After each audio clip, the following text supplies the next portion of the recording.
లో మీరు ఎవరికైనా థ్యాంక్స్ చెప్పుకోవాలనుకున్న వాళ్ళు ఎవరన్నా ఉన్నారా? డెఫినెట్లీ చాలా మంది ఉన్నారండి. ఓకే. సో నన్ను మోటివేట్ చేసిన వాళ్ళు కానీ మదర్, ఫాదర్ అండి ఫస్ట్. సో వాళ్ళిద్దరు సపోర్ట్ లేకపోతే నేను ఇంత ప్రిపరేషన్ జర్నీ కంటిన్యూ అయ్యేది కాదు, ఈరోజు ఇక్కడ ఉండేదాన్ని కాదు. సో ఈవెన్ నా బ్రదర్ తను చాలా సపోర్ట్ చేశాడు. బయట నుంచి కూడా తను ఏ ప్రెషర్స్ వచ్చినా కూడా మమ్మీ వాళ్ళని సపోర్ట్ చేసి లేదు అక్కని చదువుకోనివ్వండి అని చెప్పేవాడు. బ్రదర్ పేరు శ్రీరామ్ అండి.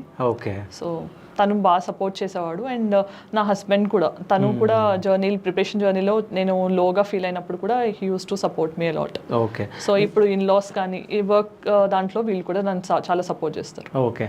సో ఇప్పుడు నేను సివిల్స్కి ప్రిపేర్ అవ్వాలనుకుంటున్నా, సో నాకు ఎట్లాంటి సజెషన్ ఇస్తారు మీరు? సింపుల్ అండి, మనం సివిల్ సర్వీసెస్లో మంచి ఛాన్స్ ఉంటుంది. సో చాలామంది ఏంటంటే ఇది నా వల్ల కాని జాబ్ అనుకుని ఇనీషియల్ స్టేజెస్లోనే గివప్ ఇస్తారు. సో అలా కాకుండా ఎగ్జామ్కి ఎగ్జాక్ట్ డిమాండ్ ఏంటి అనేది మనం తెలుసుకుని దానికి తగ్గట్టు మనం డైరెక్షన్లో మనం వెళ్తూ ఉంటే కనుక సక్సెస్ ఖచ్చితంగా అవుతుంది.